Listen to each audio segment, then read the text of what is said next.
Assalamualaikum warahmatullahi wabarakatuh. Saya Wulandari dari HK18C.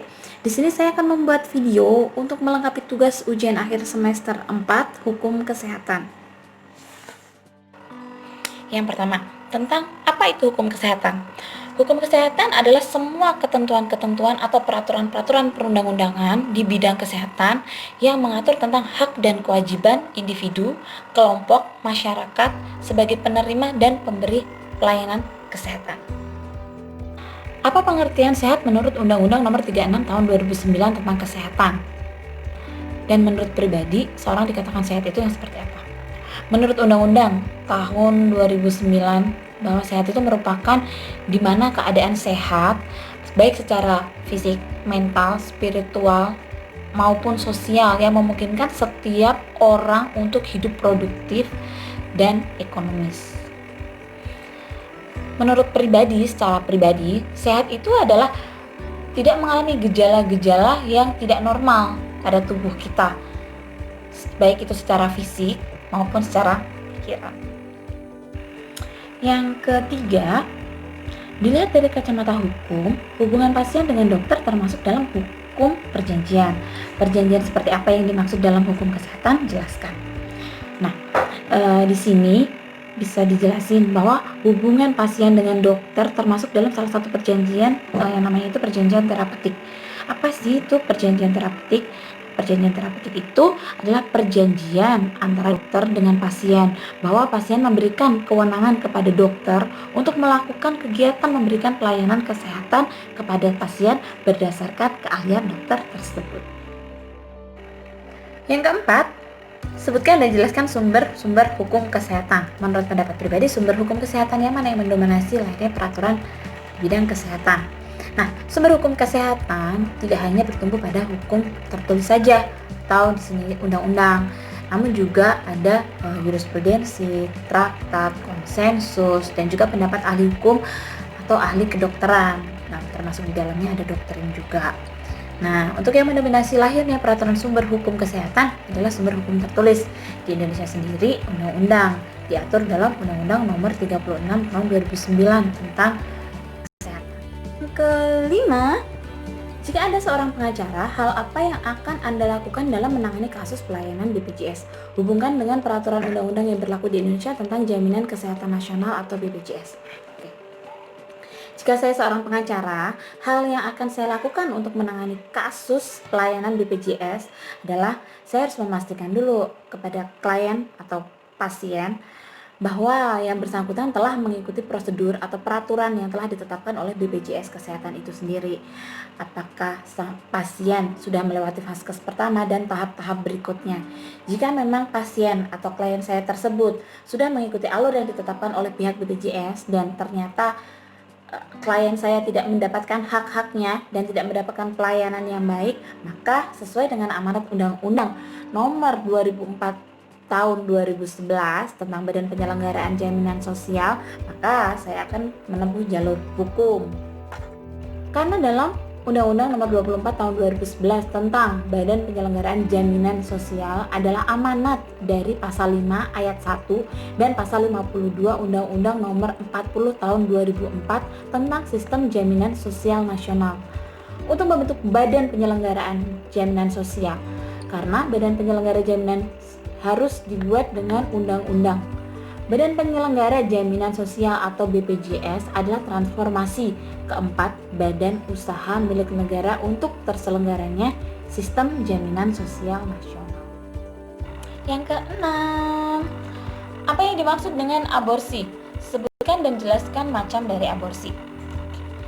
Aborsi menurut pengertian secara medis adalah gugur kandungan atau keguguran, dan keguguran itu sendiri bentuk akhirnya atau berakhirnya dari kehamilan sebelum fetus dapat hidup sendiri di luar kandungan. Nah, untuk macam-macam aborsi itu ada beberapa. Itu yang pertama ada abortus provocatus, yaitu aborsi buatan. Itu apa sih yang dimaksud dengan abortus provocatus? Itu pengguguran kandungan yang dilakukan dengan cara sengaja atau memang sengaja untuk digugurkan. Nah, terus yang kedua ada abortus artificialis therapicus, yaitu Aborsi yang dilakukan oleh dokter atas dasar adanya indikasi medis, yakni apabila tidak dilakukan tindakan aborsi ini atau abortus ini, maka bisa membahayakan nyawa ibunya. Yang ketiga ada abortus provocatus criminalis.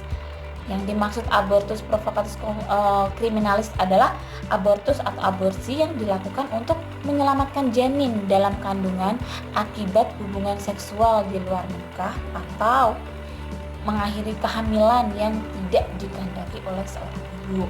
Yang berikutnya yang keempat ada abortus spontaneus atau yang tidak disengaja. Apa sih yang dimaksud ini? Jadi abortus spontaneus ini adalah abortus yang apabila ibu mengalami trauma atau seorang ibunya mengalami trauma yang begitu berat akibat penyakit menahun sehingga kondisi patologis dan kelainan pada saluran reproduksinya itu mengganggu. Jadi harus dilakukan tindakan abortus atau aborsi.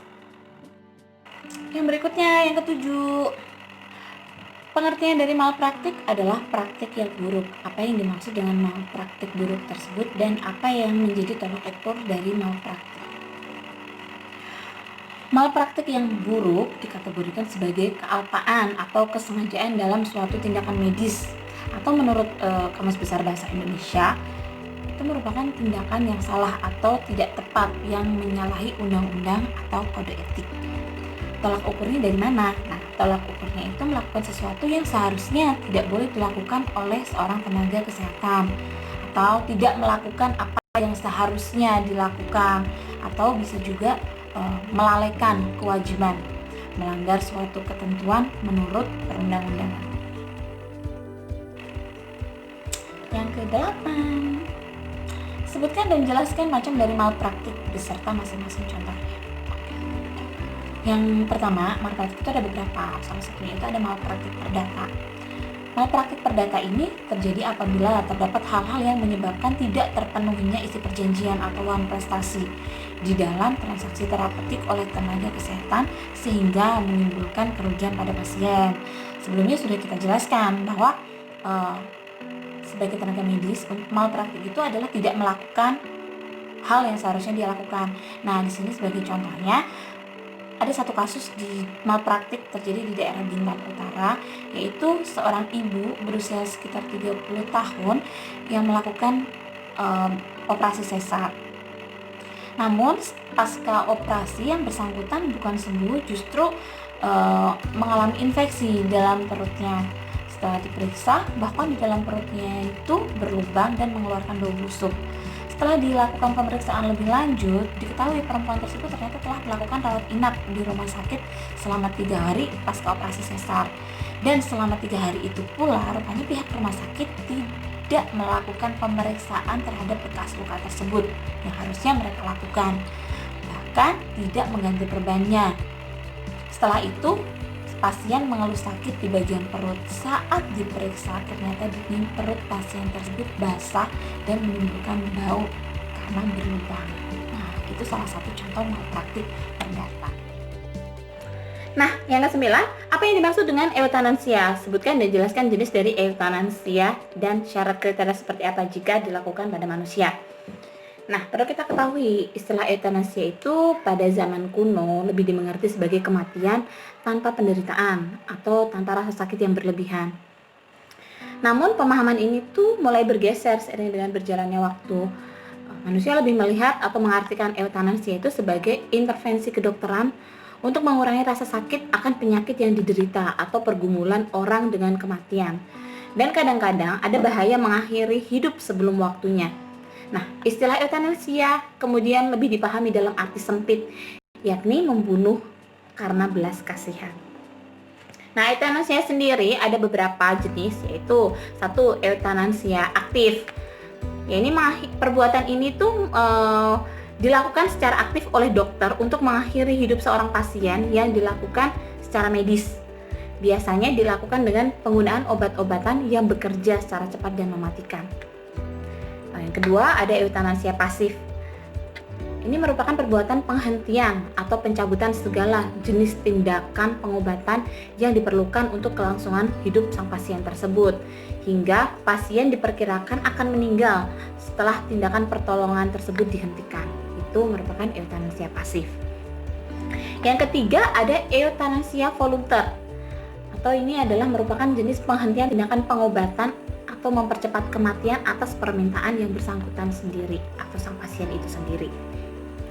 Yang berikutnya ada eutanasia involunter. Nah, yang ini kebalikan dari eutanasia volunter. Yang eutanasia involunter ini dilakukan pada pasien dalam keadaan pasien tersebut tidak sadar, yang tidak memungkinkan untuk menyampaikan apa keinginannya tersebut.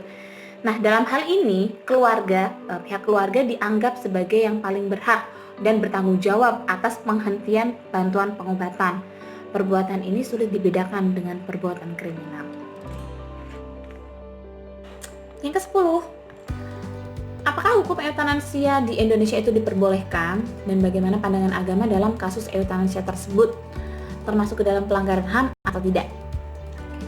Jadi, eutanasia itu di Indonesia dilarang, terutama untuk eutanasia aktif, dapat dipidanakan paling lama 12 tahun penjara. Namun pada praktiknya itu tidak mudah menjerat pelaku eutanasia pasif yang banyak terjadi. Dalam pandangan agama sendiri, semua agama, penderitaan yang dialami oleh manusia apapun bentuknya itu tidak dibenarkan seseorang pun merenggut kehidupan orang yang menderita tersebut, khususnya melalui praktek eutanasia.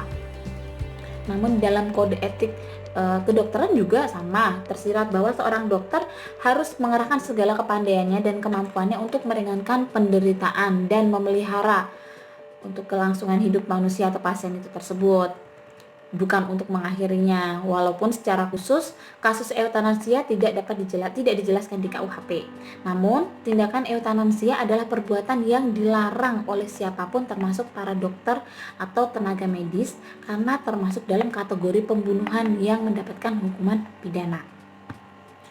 Nah, dari hasil pemaparan tadi dapat disimpulkan bahwa eutanasia itu tidak diterima secara moral, agama, medis, dan hukum yang berlaku di Indonesia.